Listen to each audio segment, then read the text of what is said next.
اب کسی پر بہتان، افترا یا جھوٹا الزام تراشنا، تو اس کا مطلب یہ ہے کہ ہم اپنے طریقے سے ہٹ گئے۔ حضرت سیدہ عائشہ صدیقہ پر جو بہتان تراشا گیا، امانت، دیانت، صداقت، عفت، شرافت، یہ سارے لفظ آپ کے سنے ہوئے۔ امانت کے مطلب وہ امین تھی، تو بندے کی امانت اور پھر اللہ کی امانت، یعنی اللہ کے ساتھ وعدوں کی پاسداری، سچائی میں، پاکیزگی میں اور صفائی ستھرائی میں وہ بہترین خاتون تھی۔ ہم ان کی پاکیزگی کی انتہا کو جان سکتے نہیں، مگر اس کے باوجود اتنی مقدس خاتون کے ساتھ بھی لوگوں نے کیا کیا کہ ان پر تہمت تراشی، بہتان باندھا۔ تو نبی کریم صلی اللہ علیہ وآلہ وسلم کی زوجہ محترمہ کے لیے اتنی بات میں نے آپ کو بتایا، دراصل نبوت پر حملہ تھی۔ حضور صلی اللہ علیہ وسلم کی ازواج میں حضرت عائشہ صدیقہ بہت شان والی ہیں، بہت سفر کے حوالے سے میں نے آپ کو بتایا، حضور صلی اللہ علیہ وسلم سفر پر جاتے ایک زوجہ کو ساتھ رکھتے تھے۔ مسئلہ آ گیا ہے، چلیں وہ بھی کر لوں۔ فقہائے کرام جو واضح کرتے ہیں نا، وہ امت کی آسانی کے لیے، عورت کا تنہا سفر کرنا، حج اور عمرے کا سفر آپ کو پتہ ہے محرم ہونا چاہیے، محرم نہ ہو ویزا نہیں ملتا۔ اب انہوں نے 45 سال سے زیادہ عمر پر محرم کی شرط ہی ختم کر دی ہے، پتہ نہیں کہاں سے نکالا۔ اجنبی عورت کے ساتھ تنہائی میں ایسے رہنا کہ عورت کو کسی قسم کا خطرہ نہ ہو، عورت کو آواز ایک بار پھر آپ سے کہلوایا تاکہ آپ کو یاد ہو جائے، ایسی صورت ہو تو اس کو مجبوراً سفر میں بغیر محرم کے اجازت دی جاتی ہے، کسی قسم کا خطرہ نہ ہو۔ اب مجھے بتائیں، خطرات سے خالی ہونے کی گارنٹی کون دے گا؟ لازمی بات ہے کسی نہ کسی کا رسک ہوتا ہے کہ جی خدا نخواستہ کوئی حادثہ نہ ہو جائے، کوئی یہ نہ ہو جائے۔ ہاں اگر ایسے گروپ میں جا رہی ہے اور کسی قسم کا خطرہ نہیں ہے تو اس حوالے سے فقہاء نے اس میں لکھا ہے۔ حضرت سیدہ عائشہ صدیقہ نبی پاک صلی اللہ علیہ وسلم کی ازواج میں افضل بھی بتائی جاتی ہیں۔ حضرت سیدہ خدیجۃ الکبریٰ رضی اللہ تعالی عنہا کے بعد ان کو سب سے زیادہ اہمیت ہے، اور امت کے حوالے سے میں آپ کو یہ بات سنا چکا ہوں، یاد نہیں ہے تو سن لو۔ علماء نے کہا کہ اگر دین کے 3 حصے کیے جائیں، کتنے؟ تو ایک حصہ امت کو حضرت عائشہ سے ملا ہے۔ اتنی بڑی عالمہ تھی، اتنی بڑی فاضلہ تھی، تو اس حوالے سے ہم لوگ ان کے حوالے سے جان لیں کہ وہ بڑی شان والی خاتون۔ اور بعضوں نے 2/3 لکھا ہے، یعنی 3 حصے کریں تو 2 حصے ان سے ملے ہیں، تو ان کی شان، ان کا ادب ہم پر کتنا لازم ہو جاتا ہے۔ یہ واقعہ سنا چکا، جب حضرت سیدہ عائشہ صدیقہ مدینہ منورہ پہنچی تو اس کے بعد اس عبداللہ بن ابی ابن سلول نے بکواس کی، لوگوں کی ٹولیاں بن گئیں۔ آج بھی جس طرح ہوتا ہے ادھر ادھر لوگ جمع ہو کے باتیں کرنے لگ جاتے ہیں، یہ باتیں پھیلی، اور حضرت عائشہ صدیقہ رضی اللہ تعالی عنہا کے ایک رشتہ دار تھے،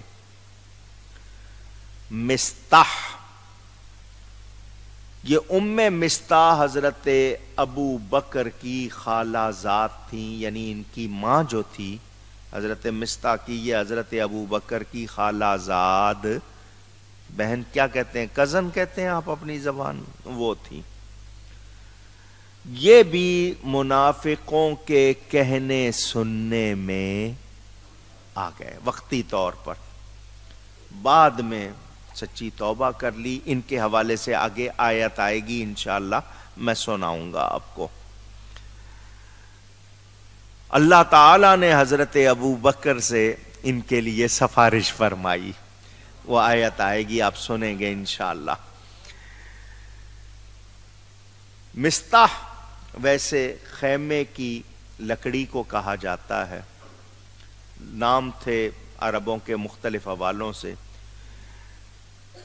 ان کا جو بیٹا تھا اس کا اصل نام اوف بھی بتایا جاتا ہے۔ حضور صلی اللہ علیہ وآلہ وسلم یقینی طور پر اللہ کی عطا سے سب کچھ جانتے تھے، سب کچھ، لیکن میں نے آپ کو بتایا وہ خود اعلان فرما دیتے تو شاید یہ دروازہ بند نہ ہوتا۔ اللہ تعالی نے آیتیں اتار کے ہمیشہ کے لیے دروازہ بند کر دیا۔ حضور صلی اللہ علیہ وآلہ وسلم کی زوجہ محترمہ کسی بیوی پر کوئی بری بات لگائے تو اس شخص کی توبہ قبول نہیں ہوتی، الخصائص الصغریٰ میں ہے۔ اگر ایسی بات کی تہمت لگائے، ہمیں یاد رکھنا ہے کہ نبی معصوم ہے، نبی، اور یہ بھی یاد رکھنا ہے کہ نبی کی زوجہ ایسے گناہوں سے پاک، ایسے گناہوں سے پاک، کیونکہ اللہ تعالی خود فرماتا ہے یا نساء النبی لستن کاحد من النساء، اے نبی کی عورتوں تم دوسری عورتوں کی طرح نہیں۔ کسی نبی کی بیوی کافرہ تو ہو سکتی ہے، زانیہ نہیں ہو سکتی۔ لوط علیہ السلام کے بارے میں مشہور ہے کہ ان کی بیوی مسلمان نہیں تھی، لیکن زنا کرنے والی عورت نبی کی بیوی ہو سکتی، اونچی کہیے گا۔ میرے دوستوں اور بزرگوں،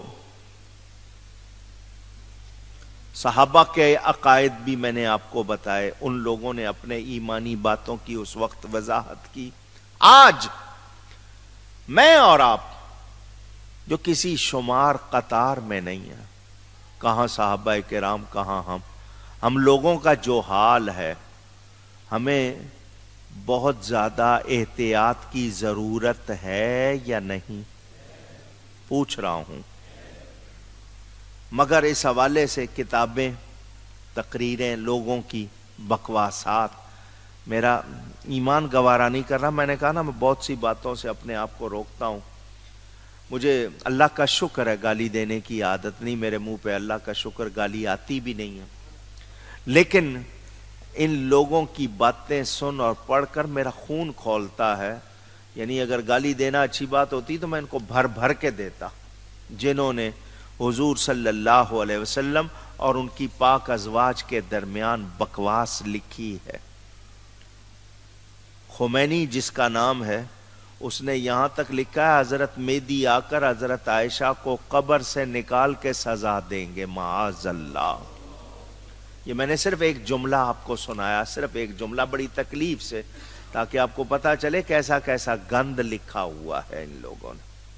اللہ تعالی ہمارے ایمان کی حفاظت فرمائے اور ہم سب کو غلط باتوں سے بچائے۔ میرے دوستوں اور بزرگوں، اس پر شرح حدیث افک حضرت مولانا فیض احمد صاحب اویسی نے بھی کتاب لکھی اور دوسروں نے بھی لکھی، تفسیروں میں بہت کچھ ہے، لیکن میں نے آپ کو خلاصہ سنا دیا۔ جنہوں نے بھی تہمت تراشی، اور جو اس کے کہنے میں آئے، دونوں کا معاملہ ایک جیسا نہیں ہے۔ جنہوں نے تراشی ان کا گناہ بڑا ہے، اور جو کہنے سننے میں آ گئے بعد میں سچی توبہ کر لی، اصلاح کر لی، اب ان توبہ کرنے والوں کو ہم برا کہہ سکتے اونچی۔ یہاں ایک بات آ گئی ہے، سنا دیتا ہوں۔ حضرت حسان ابن ثابت نام سنا ہوا ہے؟ کون تھے؟ حضور صلی اللہ علیہ وسلم کے صحابی بھی ہیں اور شاعر دربار رسالت۔ حضور ان کے لیے ممبر لگواتے تھے، یہ ممبر پر کھڑے ہو کے حضور کے سامنے حضور کی نعت پڑھتے تھے۔ اللہ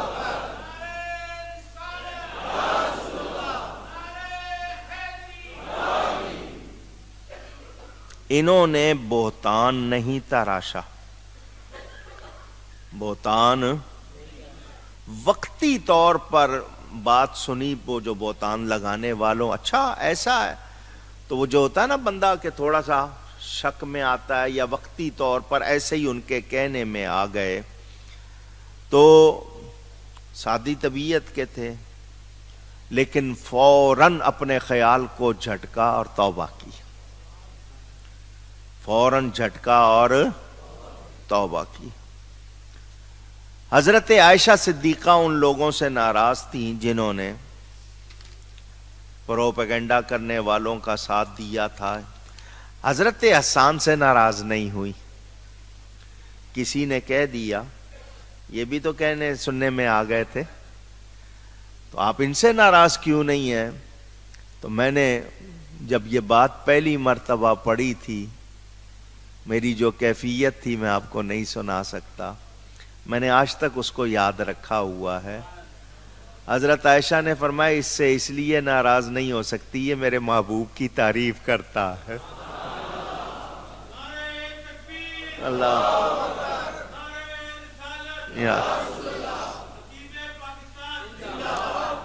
اگر حضرت عائشہ اس شخص سے ناراض نہیں جو حضور کی تعریف کر رہا ہے، تو اللہ اس بندے سے کیسے ناراض ہوگا جو حضور کی نعت پڑھتا ہے؟ بس یہ بات آسرا دیتی ہے شاید اسی بہانے کہ اللہ نے توفیق دی ہے ان کی نعت پڑھنے کی، ان کی بات کرنے کی، اسی بہانے اللہ بخشش فرما دے گا۔ میرے دوستوں اور بزرگوں، جن لوگوں نے اس میں حصہ لیا، اب یہاں سے ہمیں پیغام کیا ملا کہ وہ لوگ جو پروپیگنڈے میں آ کر بغیر تحقیق کے ہاں میں ہاں ملاتے ہیں، وہ بھی اچھے نہیں ہوتے، ان کو توبہ کرنی چاہیے فوراً۔ تو آپ جب تک تحقیق نہ کر لیں کسی کے کہنے سننے میں اونچی نہ آئے، اور کسی سے سن کر بغیر تحقیق کیے کسی کے بارے میں برا خیال نہ کریں۔ میرے دوستوں اور بزرگوں، قرآن کے اس واقعے نے ہمیں کتنا کچھ سکھایا ہے، ہمیں پڑھیں دھیان سے تو اندازہ ہوگا۔ یاد رہے برا طریقہ برا ہوتا ہے، برا راستہ برا ہوتا ہے، برا دوست برا ہوتا ہے، بری محفل، بری کتاب بری ہے۔ تو اب آپ سوچو، ٹیلی ویژن دیکھو، انٹرنیٹ دیکھو، ٹیلی فون دیکھو، ان کا غلط استعمال ہمیں کسی صورت کرنا نہیں، کسی صورت بھی نہیں کرنا۔ اور ہمارے ہاں اصلی استعمال تو ہے نہیں، برا استعمال ہی زیادہ ہے، تو بتائیے پھر ہم برائیوں کو روک سکیں گے؟ ہمیں بتایا گیا ایمان کا تقاضا مومن کے بارے میں نیک گمان رکھے، تان و تشنیع، برا بھلا کہنا، گالیاں دینا، یا کوئی کسی کے بارے میں بری سوچ رکھنا، یہ اچھی بات نہیں، جب تک پتہ نہ ہو۔